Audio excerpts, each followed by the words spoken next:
Olá, pessoal, tudo bom? Hoje a gente vai entrar na unidade 3, com o assunto inflamação, né?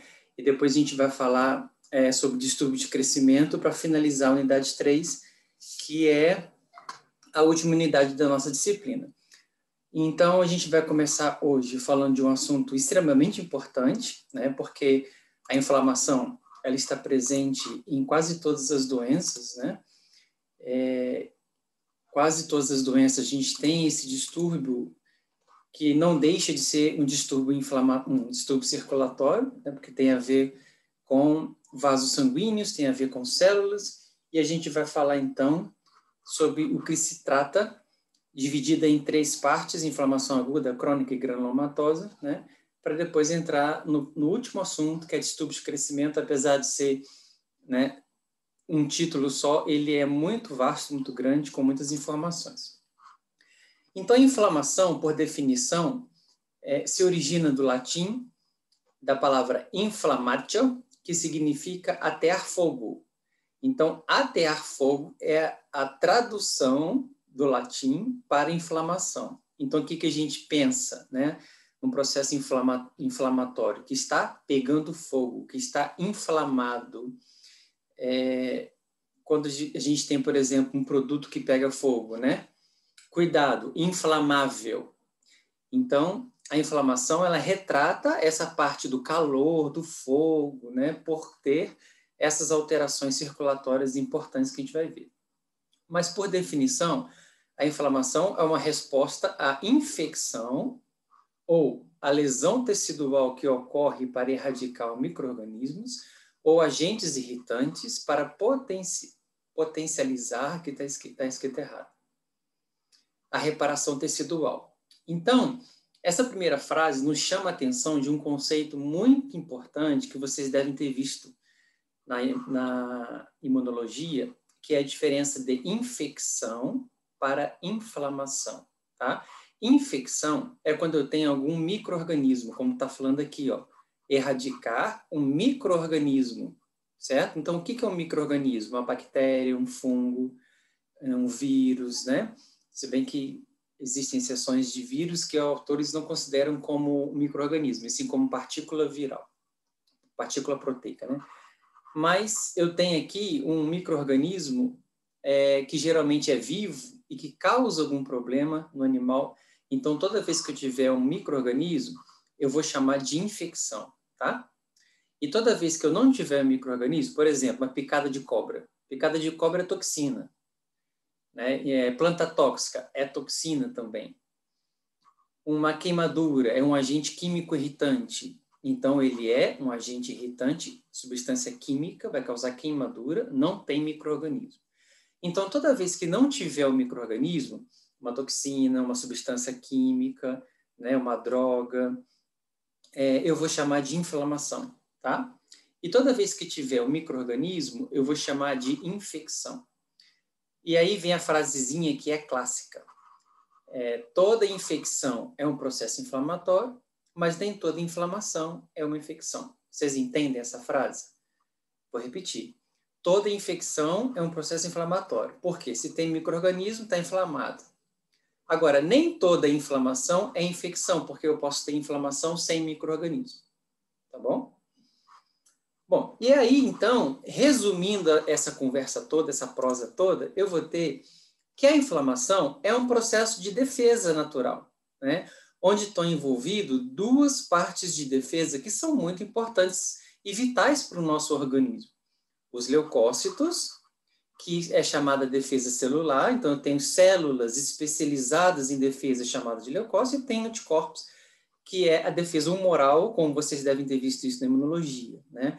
Por exemplo, quando você toma uma vacina, você produz anticorpos e esses anticorpos vão atuar contra a doença. Então, é um tipo de defesa, sim, só que é defesa humoral, porque anticorpos são proteínas.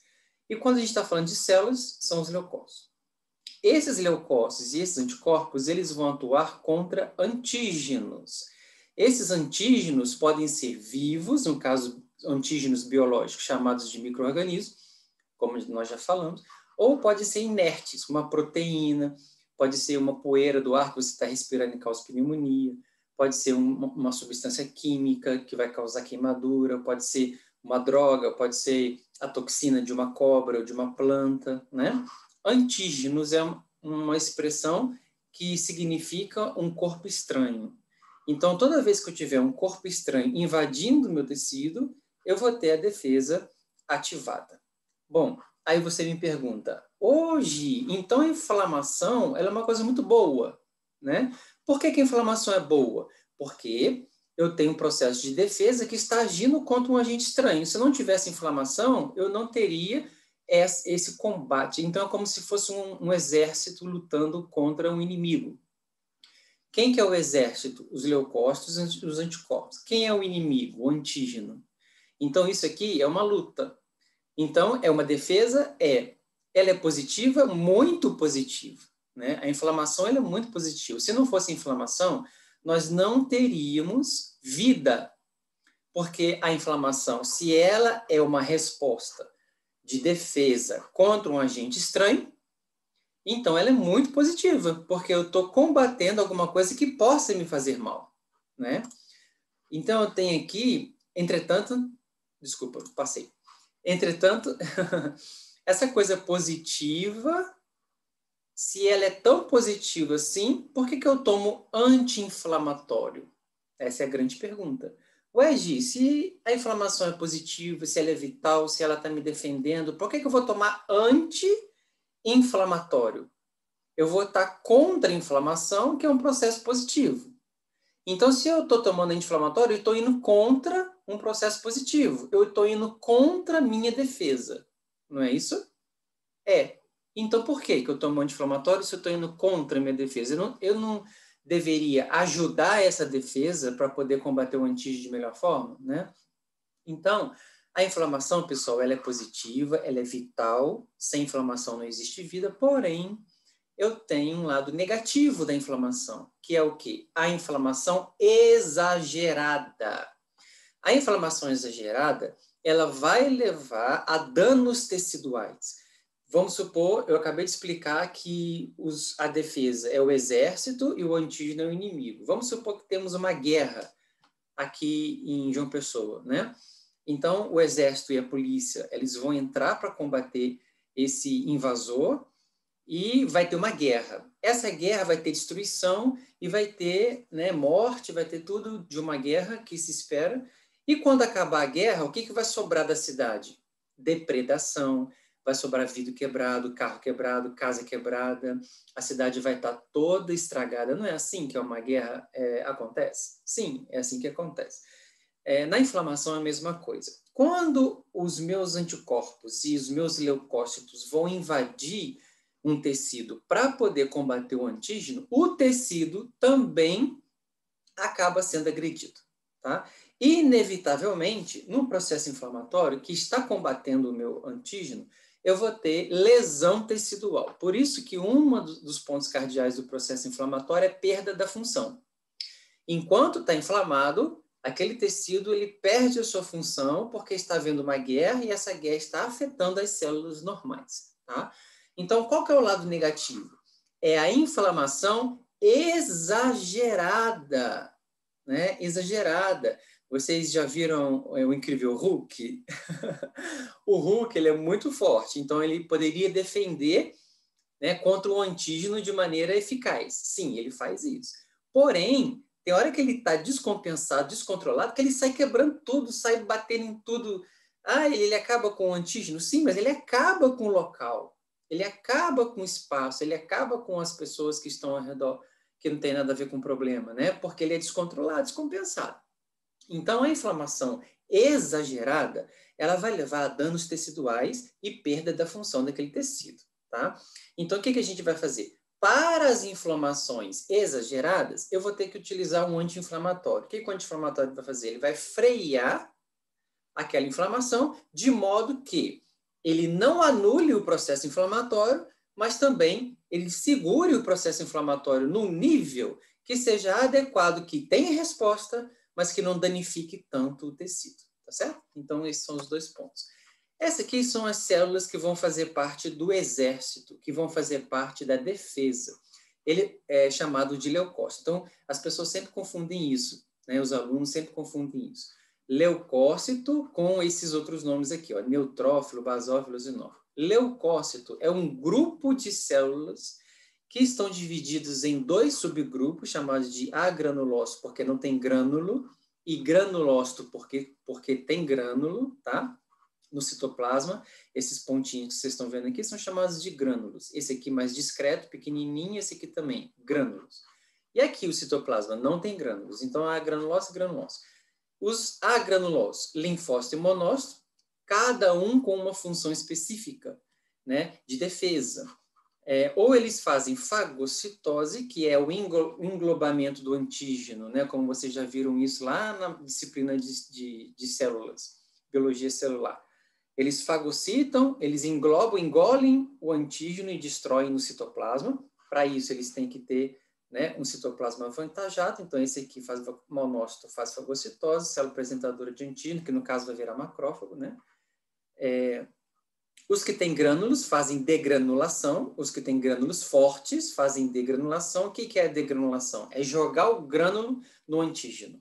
Então, se eu não posso fagocitar ele, eu vou jogar o grânulo no antígeno, porque esse grânulo tem substâncias que vão, né, matar o antígeno. Então, quem faz a degranulação é quem tem grânulos grandes e grossos e espessos, que é o eosinófilo e o basófilo, né, e também faz a fagocitose. E o neutrófilo, por ter um grânulo bem fininho, ele não faz degranulação, ele é uma célula fagocitária, uma célula que vai englobar e destruir o antígeno.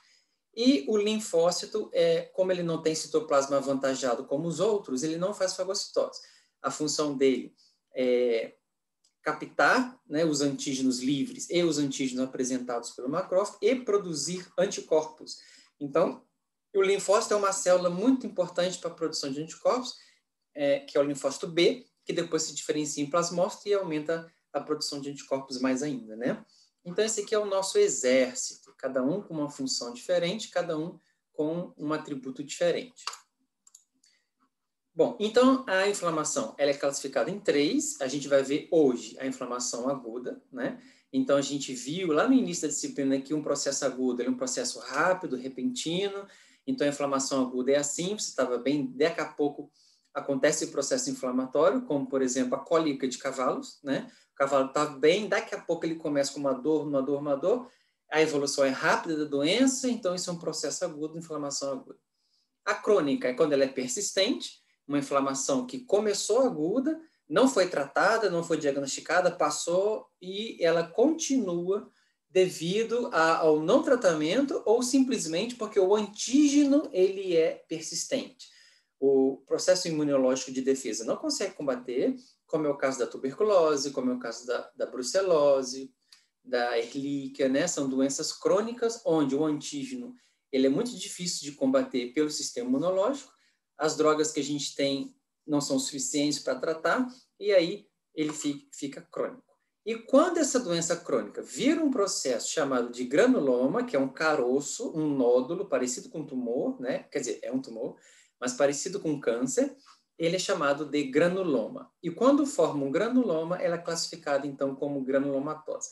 Então, aqui está em ordem de evolução. Primeiro agudo, depois crônico, depois granulomatoso, se formar esse nódulo chamado de granuloma. Então, aqui nós temos o processo inflamatório, ele é mediado através de células e de anticorpos, como a gente viu, porém, existem substâncias que são liberadas no meio que vão atrair esses leucócitos para o sítio de ação. Então, aqui um exemplo onde um animal ele se espetou com um pedaço com espinho, né? E esse espinho ele levou bactérias que estavam presentes no espinho e também na pele do animal.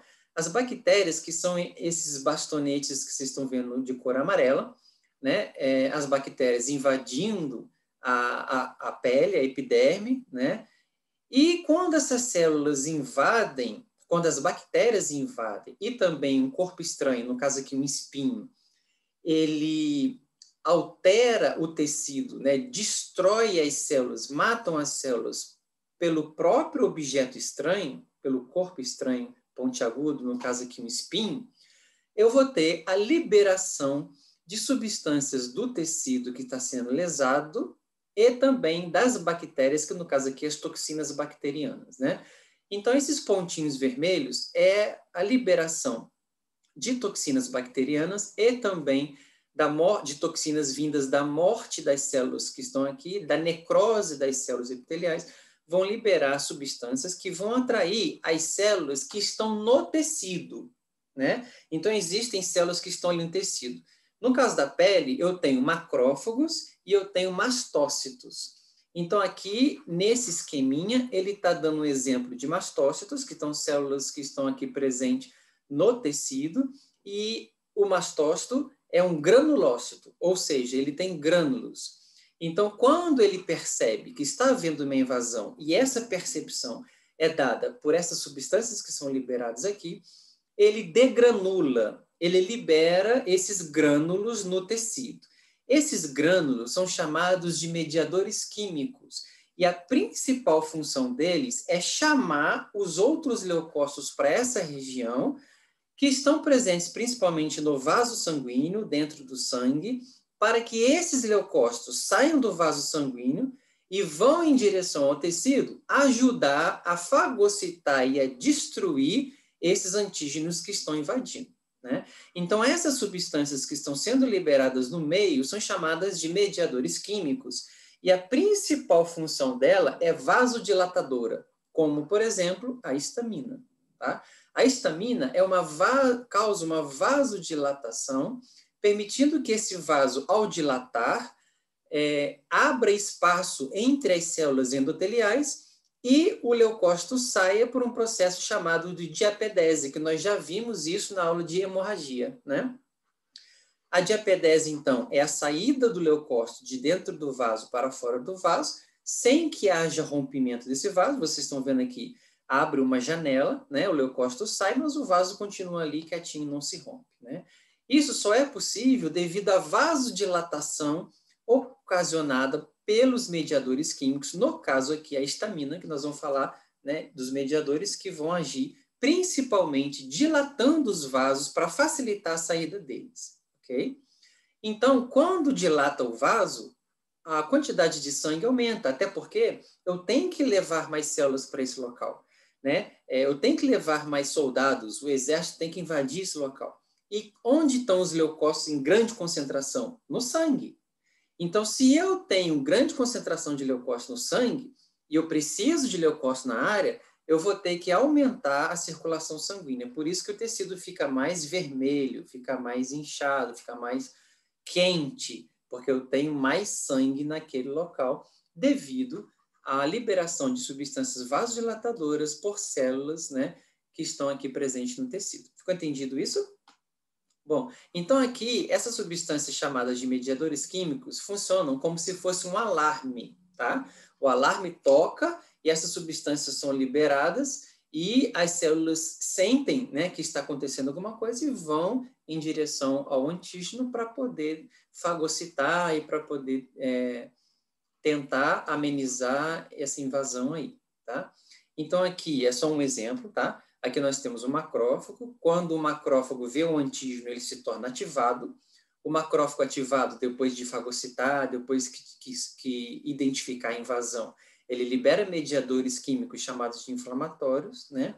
Ativa através de interleucina e fator FNT, né, que é o fator de crescimento tumoral, ele libera esses fatores que vai ativar o linfócito. Esse linfócito ativado também libera mediadores químicos, como, por exemplo, o interferon, e eu vou ter, então, a ativação do macrófago novamente, e isso é um ciclo onde eu tenho a liberação desses mediadores químicos inflamatórios fazendo esse papel de uma célula ativar a outra, né? Vocês já viram aquela brincadeira do telefone sem fio, né? Só que aqui não tem errado, não, aqui sai certo.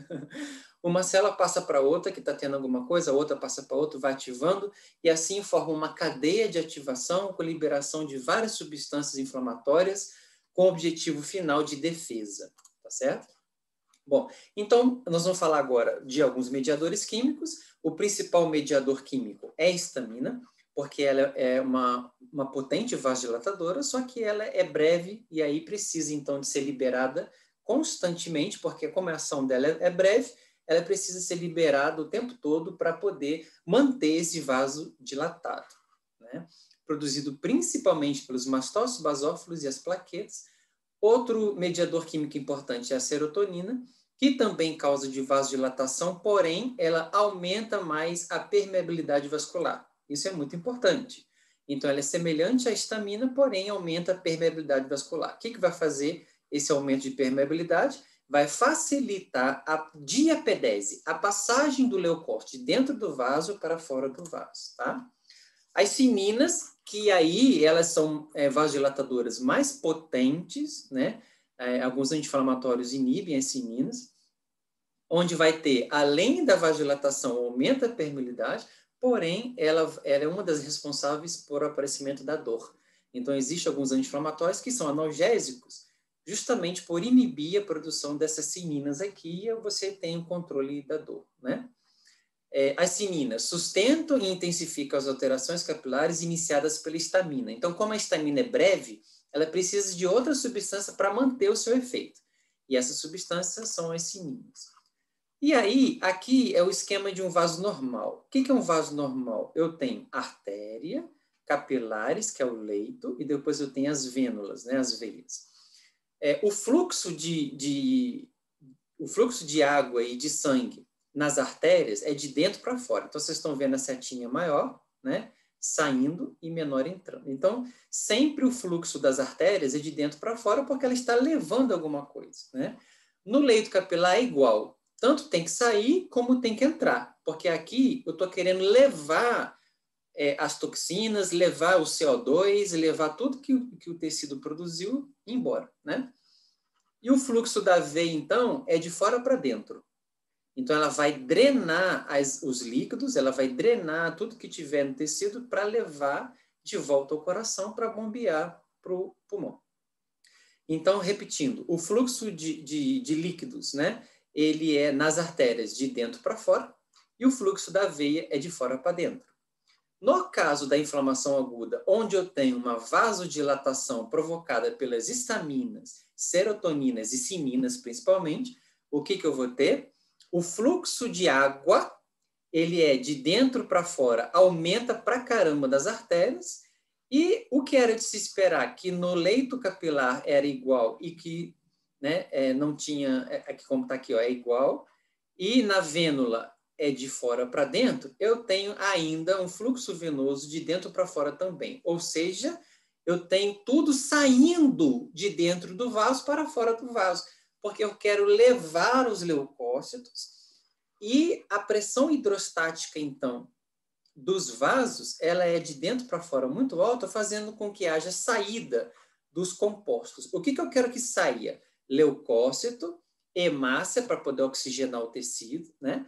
E também o plasma. O que tem dentro do plasma que é muito interessante que saia? O que tem dentro do plasma que é interessante que saia? Os anticorpos, tá? Então, os anticorpos, eles estão presentes no plasma. Então, é muito interessante que o plasma saia para levar os anticorpos para aquele combate que também vão ser importantes, né? Além disso, a saída do plasma vai fazer com que haja uma diluição do processo inflamatório. Então, se eu tenho ali muitas toxinas vindas do antígeno e também da morte celular, né, que está acontecendo, se eu jogar água nesse processo todo, eu vou diluir a ação dessas toxinas e desses venenos que estão ali, né? Se for uma toxina, um veneno de cobra, por exemplo, se você jogar água, você vai diluir a ação dele ali, tá? Então, o plasma, ele sai para diluir o processo e também para levar os anticorpos. E os leucócitos saem para defesa. Então, eu preciso dilatar para aumentar a permeabilidade vascular e facilitar essa saída, tanto de plasma quanto de leucócito, e também para aumentar o fluxo sanguíneo nessa região, porque aumentando o fluxo sanguíneo eu vou ter mais células e mais plasma cada vez para ajudar a combater, tá? O problema é que quando eu tenho essa vasodilatação, o tecido vai ficar mais quente, mais dolorido, vai ficar mais vermelho, né? E assim vai. Então, macroscopicamente, esse aqui é o achado macroscópico do processo inflamatório agudo, né? No caso aqui é uma pele, então um processo inflamatório chamado de dermatite, onde eu tenho rubor, que é o vermelho, calor, se você colocar a mão vai estar quente, porque o fluxo de sangue vai estar maior, e por isso o metabolismo vai estar mais acelerado. Metabolismo acelerado produz energia, então vai estar mais calor. E o edema, que é o inchaço, ó, alto relevo, está tudo em alto relevo. Então aqui vai estar inchado por causa do acúmulo de plasma, por causa do acúmulo de líquido, né? Como nós vimos no distúrbio circulatório. Inflamação é um distúrbio circulatório, tá? Aqui, mais afastado, mas a mesma lesão, onde eu tenho hiperemia, calor, mesma coisa, e um inchaço, né? Aqui no pênis do animal, no caso de um TVT, um tumor venéreo transmissível na base do pênis. Aqui a coloração da mucosa do pênis, ela é rosinha, né? Mais esbranquiçada. E aqui um vermelho intenso com inchaço. O que significa isso? Processo inflamatório agudo. Muito sangue, vasodilatação, vai ter dor no local devido à liberação das siminas e de outras substâncias. Okay? Bom, continuando então, eu vou ter agora outros mediadores químicos que são responsáveis não pela parte vascular em si, mas pela quimiotaxia, que é a atração, taxia significa atração, e químio, substância química. Então, são substâncias químicas que são liberadas no meio e que vão fazer a atração dos leucócitos, tá? Então, eu tenho dois tipos mais importantes, as interleucinas e interferon. Então, essas substâncias, elas podem tanto atuar no local, fazendo a atração dos leucócitos para aquela região, ou elas podem ir lá na medula óssea, estimular a produção da medula óssea e a medula óssea aumentar a sua produção. Okay? Então, eles são substâncias quimioatratoras, chamadas de citocinas. E aí, uma das citocinas, como as citocinas vão agir, né, principalmente na atração dessas substâncias, eu vou ter, então, a ação, por exemplo, da interleucina, agindo através da liberação de um macrófago, né? Quando essas substâncias citocinas são liberadas, ao atuar no vaso, elas vão liberar ou colocar disponível proteínas como a P-selectina e S-selectina, proteínas na sua membrana, né, vão exteriorizar essas proteínas, e os leucócitos, eles vão fazer um processo de rolagem, né, que é esse processo primeiro que acontece. O leucócito, ele está andando no centro do vaso, porque no centro do vaso o fluxo do sangue é maior. Para que ele saia de dentro do vaso para fora do vaso, é a mesma coisa com um carro numa avenida grande. Né? Você está com o seu carro numa avenida grande, você está no meio da avenida. Para você entrar para uma rua, você tem que encostar. Né? Você dá seta e encosta na via da periferia para poder entrar na rua. O leucócito é a mesma coisa. Ele está no fluxo sanguíneo no meio do vaso. Para ele sair, ele tem que encostar. Só que para ele sair, eu preciso que essas proteínas sejam expostas das células endoteliais. E como é que essas proteínas são expostas? Através da liberação de citocinas. Então, quando libera citocinas, essas proteínas são expostas e os receptores presentes nos leucócitos, no caso aqui o neutrófilo, ele vai se ligar, né, a essas proteínas. Essa ligação faz com que haja uma aderência.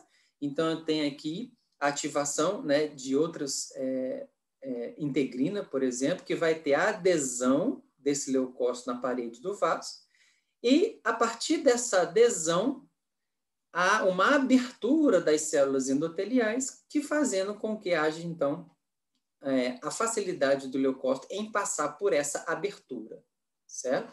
Então, eu vou ter aqui o processo de migração através do endotélio, né? Onde essa célula vai passar sem que haja ruptura do vaso, num processo chamado de diapedese. Como a gente está falando de leucócito, chamado de leucodiapedese, ok?